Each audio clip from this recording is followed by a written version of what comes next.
इतिहास में ना कुछ पल ऐसे होते हैं जो किसी साम्राज्य का पूरा भविष्य ही तय कर देते हैं। आज हम एक ऐसी ही कहानी को समझने जा रहे हैं, एक सम्राट की शहादत की कहानी और उसके उन नतीजों की जिनकी किसी ने कल्पना भी नहीं की थी। जरा सोचिए, साल 1689 की वो घनी अंधेरी रात, जगत ही संगमेश्वर के पास। एक ऐसा वक्त जब भरोसा ही टूट गया और अपने ही दुश्मन बन गए। इसी धोखे और विश्वासघात के बीच मराठा सम्राट छत्रपति संभाजी महाराज को पकड़ लिया गया।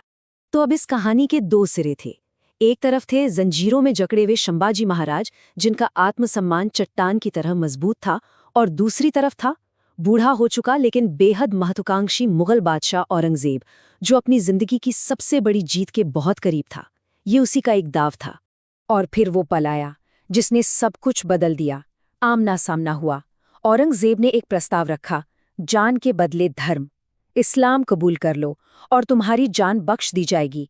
लेकिन संभाजी महाराज का जवाब, वो जवाब इतिहास बदलने वाला था। एक साफ और दो टूक इनकार, ना कोई डर ना कोई समझौता। संभाजी महाराज के इस इनकार ने औरंगजेब के गुरूर को सीधी चुनौती दे दी, और इसका जो नतीजा निकला वो बहुत भयानक था। ये सिर्फ एक सजा नहीं थी, ये एक कौम के हौसले को हमेशा के लिए कुचलने की एक क्रूर कोशिश थी। इसके बाद कई दिनों तक उन पर ऐसी ऐसी अमानवीय यातनाएं की गईं जिनकी कल्पना भी नहीं की जा सकती। मतलब एक तरफ उनका शरीर तोड़ा जा रहा था और दूसरी तरफ उनका संकल्प और भी मजबूत हो रहा था। शरीर टूट गया पर इरादा नहीं। और फिर वो दिन आ ही गया। तारीख थी 11 मार्च 1689। तुलापुर की धरती पर औरंगजेब ने अपने तथाकथित समाधान को अंजाम दिया। छत्रपति संभाजी महाराज का वध कर दिया गया। मुगल खेमे में तो जैसे जीत का जश्न मन रहा था। उन्हें लगा कि मराठाओं की हिम्मत की जो रीढ़ थी वो तोड़ दी गई है। उनके लिए तो बस अब सब खत्म हो चुका था। लेकिन वो बहुत बड़ी गलती कर रहे थे। कहानी यहाँ खत्म नहीं हुई थी। असल में ये अंत नहीं था। ये तो एक ऐसे ज्वालामुखी की शुरुआत थी जिसके बारे में किसी ने सोचा भी नहीं था। एक पूरे राष्ट्र का गुस्सा जो अब फटने ही वाला था। जी हाँ, औरंगजेब ने जिसे अंत समझा था वो तो असली तूफान की शुरुआत निकली। संभाजी महाराज की शहादत ने मराठों के दिलों में एक ऐसी आग जला दी जो अब बुझने वाली नहीं थी। ये आग थी बदले की, अपनी आज़ादी और अपने स्वाभिमान की। तो मराठों की प्रतिक्रिया बहुत तेज और असरदार थी। कमान आई राजाराम प्रथम के हाथ में और रणनीति पूरी तरह बदल दी गई। अब आमने सामने की लड़ाई नहीं बल्कि अथक गुरिल्ला युद्ध शुरू हुआ।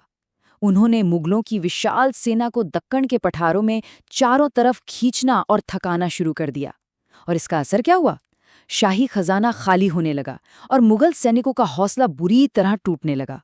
जरा इस नंबर को देखिए, 25। औरंगजेब ने अपनी जिंदगी के आखिरी 25 साल दक्कन की धूल में एक ऐसे युद्ध में फंसकर बिता दिए जिसे वो कभी जीत ही नहीं सका। तो अगर इस पूरी कहानी को एक टाइमलाइन पर देखें तो ये कैसी दिखती है? 1689 में संभाजी की शहादत हुई। इसी घटना ने मराठों के 18 साल लंबे स्वतंत्रता संग्राम को जन्म दिया। और इसका अंत हुआ 1707 में, दक्कन की उसी मिट्टी में औरंगजेब की मौत के साथ। तो चलिए अब इस पूरी कहानी का निचोड़ देखते हैं कि कैसे औरंगजेब का सिर्फ एक फैसला उसी के इतने बड़े साम्राज्य के पतन की वजह बन गया। कहानी की सबसे बड़ी और कह सकते हैं विडंबना यही है कि जिस शहादत से औरंगजेब मराठों को हमेशा के लिए खत्म कर देना चाहता था, उसी एक शहादत ने उन्हें पहले से कहीं ज्यादा मजबूत और अजेय बना दिया। तो इस एक घटना ने पासा कैसे पलट दिया? देखिए, 1689 से पहले मुगल साम्राज्य अपनी बुलंदी पर था और मराठा सिर्फ एक क्षेत्रीय खतरा माने जाते थे।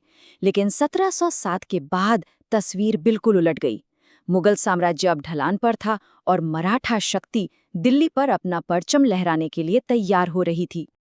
और आखिर में ये एक सवाल जो हमें सोचने पे मजबूर करता है कि कैसे इतिहास का महज एक पल, एक फैसला, एक शहादत आने वाली सदियों के लिए एक पूरे साम्राज्य की तकदीर लिख सकता है।